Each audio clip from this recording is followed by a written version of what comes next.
तो आज पढ़ेंगे वेपर प्रेशर, ठीक है ना। तो नाम से ही पता चलता है ये प्रेशर जो होगा वेपर का होगा। वेपर कहाँ से बनेगा, है ना। तो वेपर प्रेशर कोई भी कंटेनर है, जैसे ये कंटेनर हम लोग लेंगे, ठीक है ना, एयर टाइट कंटेनर, इसको एकदम बंद कर दिए, ठीक है, हाँ? ये ढक्कन बंद।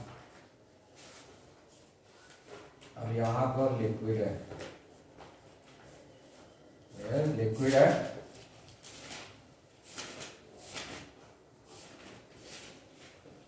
अब क्या होगा, जब ढक्कन बंद रहेगा तो नॉर्मल टेम्परेचर प्रेशर ही रहेगा, तो ये धीरे धीरे जो है गैस बनेगा, गैस बनेगा, ठीक है ना, गैस बनेगा। नॉर्मली भी पानी भी धीरे धीरे वेपर बन जाता है। अब यहाँ पर क्या है, ये तो ढक्कन बंद है, ये क्या है, इसको बोलते हैं लीड। लीड जो है पड़ा हुआ है, लीड लगा हुआ है ना, container with lead, container with lead है ये हो गया हमारा कंटेनर। इसमें जो है कोई लिक्विड रखा हुआ है। लिक्विड कौन रखा हुआ है, वोलाटाइल। वोलाटाइल मीन्स जो अपने आप वेपर में कन्वर्ट होता है, उसको बोलते हैं वोलाटाइल लिक्विड। तो इसके अंदर जो है वोलाटाइल लिक्विड रखा हुआ है, और ये देखो वेपर है, ठीक है। तो वोलाटाइल लिक्विड रखा हुआ है, इसमें लीड लगा हुआ है, मतलब ढक्कन लगा हुआ है। तो ये धीरे धीरे क्या होगा, वेपर में कन्वर्ट होगा ये लिक्विड, और ये वेपर क्या होगा, लिक्विड के ऊपर जो जगह खाली है उसमें जमा होना शुरू हो जाएगा। तो इसमें प्रोसेस क्या होगा, इवापोरेशन। प्रोसेस क्या होगा, इवापोरेशन। और इवापोरेशन जब होता है, ऊपर जब लीड से टकराएगा तो कंडेंसेशन भी होगा। खाना बनाते समय देखते हैं ना, पुराने ज़माना के जो डेगची में खाना बनता है, तो कंडेंसेशन भी होते रहता है, वेपर भी निकलते रहता है, और ढक्कन से टकरा के वो कंडेंस भी हो जाता है। तो इस प्रोसेस में क्या होगा, वेपराइजेशन होगा और कंडेंसेशन भी होगा, है ना। वेपराइजेशन होगा, फिर कंडेंसेशन भी होगा, दोनों चीज़ होगा। कुछ पार्टिकल जो है वेपर बना, ऊपर जमा हो गया, ऊपर ढक्कन से टकराया, फिर कंडेंस हुआ। तो सभी तो कंडेंस नहीं होगा, कुछ कंडेंस होगा। यानी इवापोरेशन, शुरू में इवापोरेशन का जो प्रोसेस है ना, इवापोरेशन का जो प्रोसेस है इनिशियली वो फास्ट होगा, कंडेंसेशन स्लो होगा। इनिशियली जो इवापोरेशन का प्रोसेस है वो फास्ट होगा, और कंडेंसेशन का स्लो होगा। धीरे धीरे जो होता है, जैसे जैसे वेपर का पार्टिकल ज़्यादा होते जाएगा, इवापोरेशन स्लो होता जाएगा और कंडेंसेशन फास्ट होता जाएगा। और एक समय आएगा जब इवापोरेशन कंडेंसेशन दोनों सेम रेट से होगा। इधर से एक पार्टिकल वेपर बना लिक्विड का, तो उधर से वेपर का एक पार्टिकल लिक्विड बन गया। क्योंकि जब ये पूरा का पूरा भर जाएगा, जब ये पूरा का पूरा भर जाएगा, तो ये सारा वेपर इस लिक्विड के कांटेक्ट में आ जाएगा।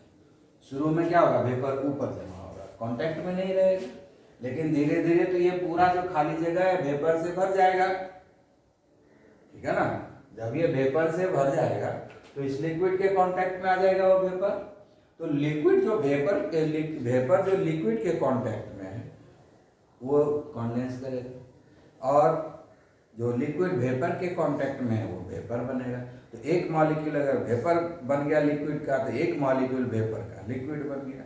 यानी यहाँ पर अब रेट हो गया, इक्विलिब्रियम अचीव हो गया। यानी एक समय आएगा जब इवापोरेशन, ठीक है, इवापोरेशन हो रहा है और कंडेंसेशन हो रहा है, दोनों में इक्विलिब्रियम हो गया, ठीक है। ये इक्विलिब्रियम का साइन है ना, ये आई बात समझ में।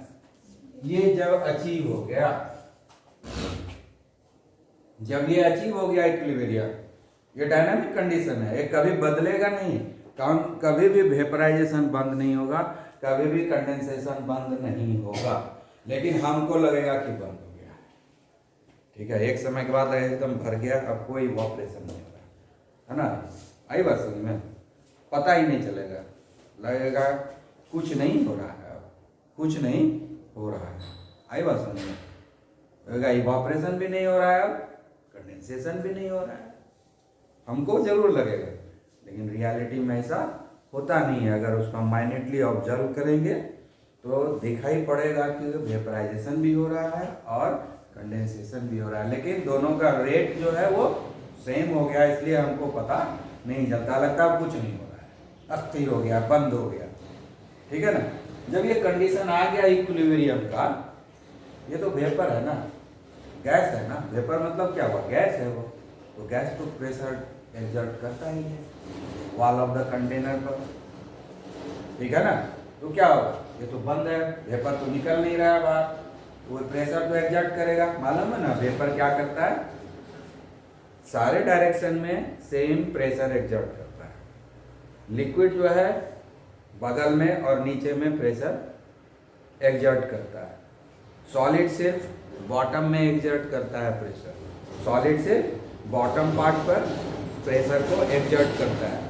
गैस क्या, लिक्विड क्या करता है, बॉटम पार्ट और साइड में प्रेशर एग्जर्ट करता है, लेकिन गैस क्या करता है, ऑल द पॉसिबल डायरेक्शन में प्रेशर को एग्जर्ट करता है। जो फ्री होता है उसका पार्टिकल इधर उधर मूव करता है, इसलिए सब तरफ टकराते रहता है।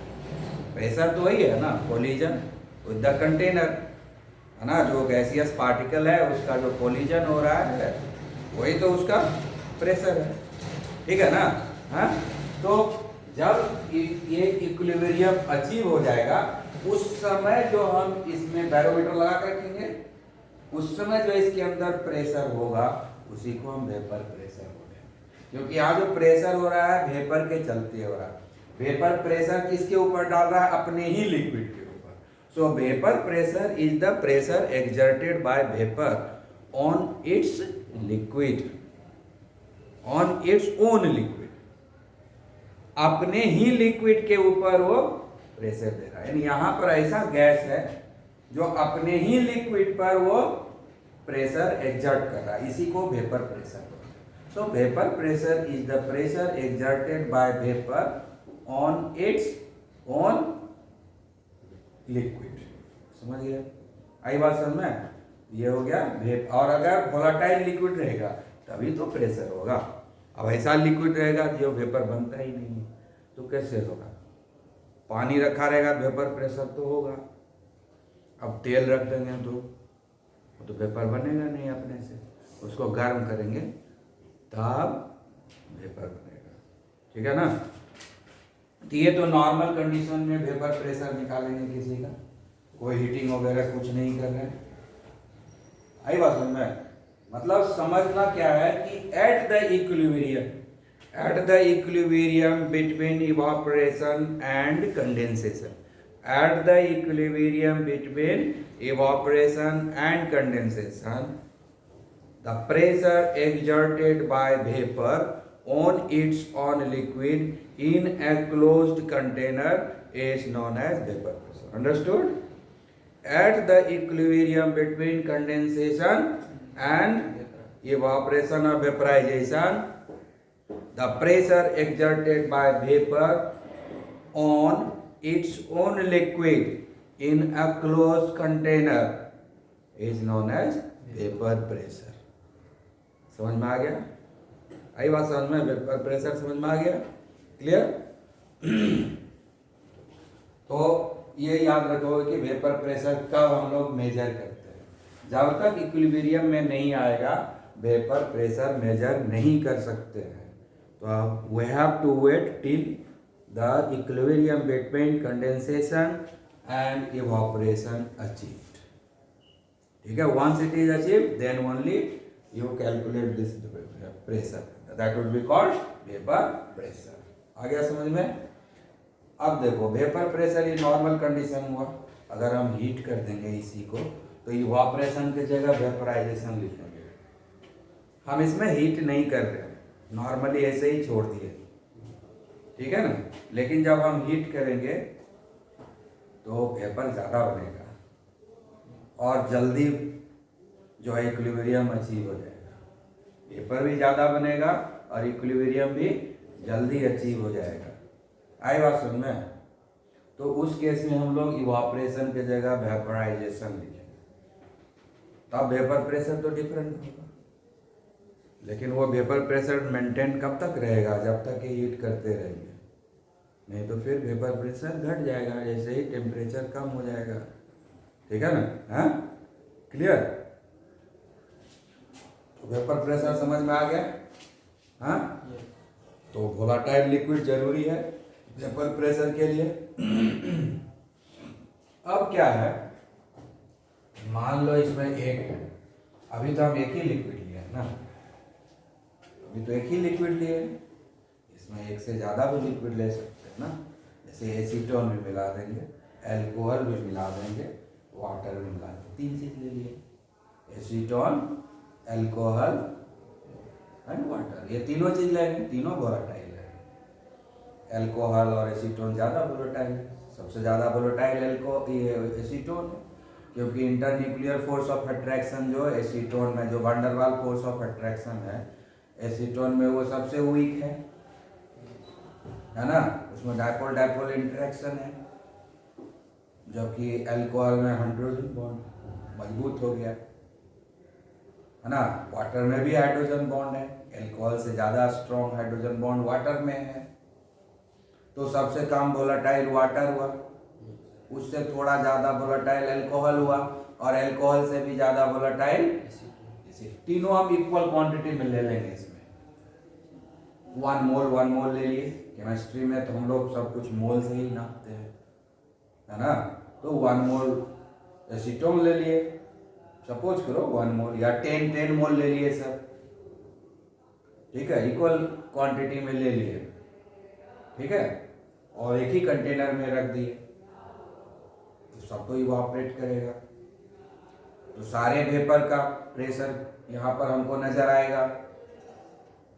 तो यहाँ पर तो एक वेपर प्रेशर नहीं हो गया, इसमें तो सब का वेपर बन रहा है। 3 चीज हम मिलाए हैं, एग्जाम्पल यहाँ पर, है ना।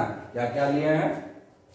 यहाँ पर लिए हैं एसीटोन, CH3CO CH3, उसका नॉर्मल एल्कोहल लेते हैं CH3 CH2OH और वाटर, ठीक है ना।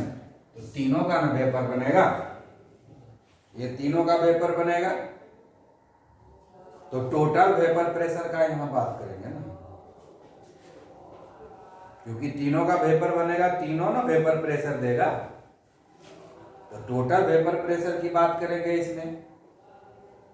और डाल्टन्स लॉ 11 में पढ़ाए हैं, है ना। जब एक से ज़्यादा गैस मिक्स हो जाता है आपस में, तो जो टोटल प्रेशर होता है उसमें जो इंडिविजुअल कंट्रीब्यूशन होता है इंडिविजुअल कंपोनेंट का टुवर्ड्स द प्रेशर, उसको हम लोग बोलते हैं पार्शियल प्रेशर। उसको क्या बोलते हैं? Partial pressure.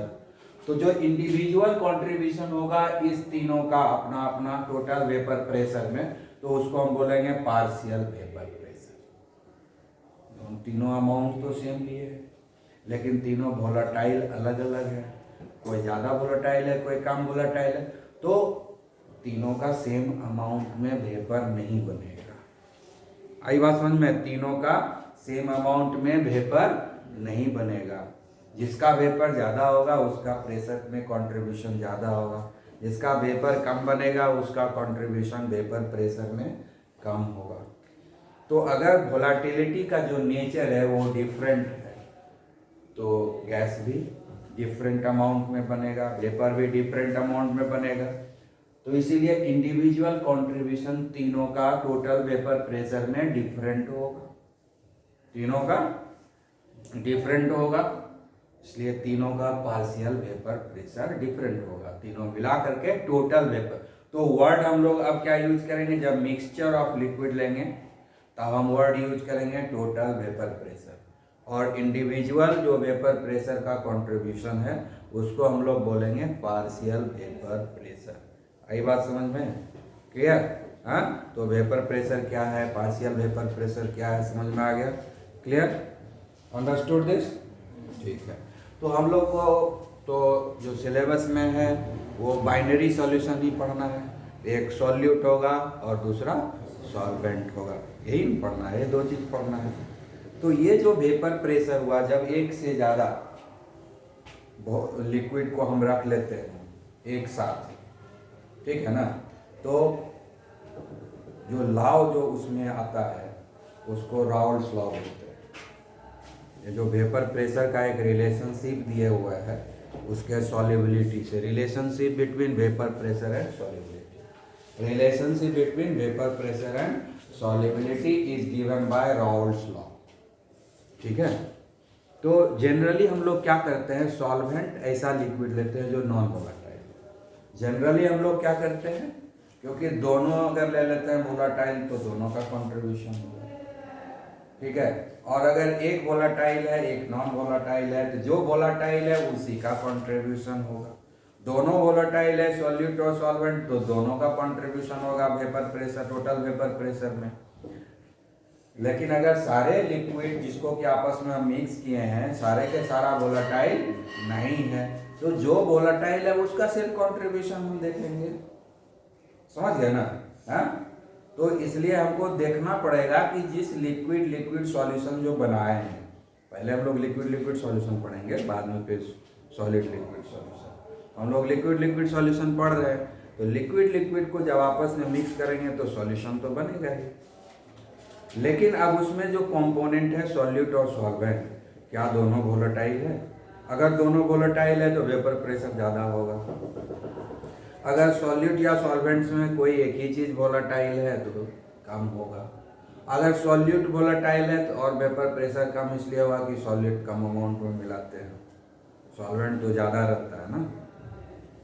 अगर सॉल्वेंट वोलेटाइल है तो वेपर प्रेशर थोड़ा ज़्यादा होगा, सॉल्यूट वोलेटाइल है तो वेपर प्रेशर थोड़ा कम होगा, दोनों वोलेटाइल है तो वेपर प्रेशर एक्सट्रीमली हाई हो जाएगा, ठीक है। और अगर हम बाहर से हीट एनर्जी का यूज़ किए तो वेपर प्रेशर और बढ़ जाएगा, समझ गए ना?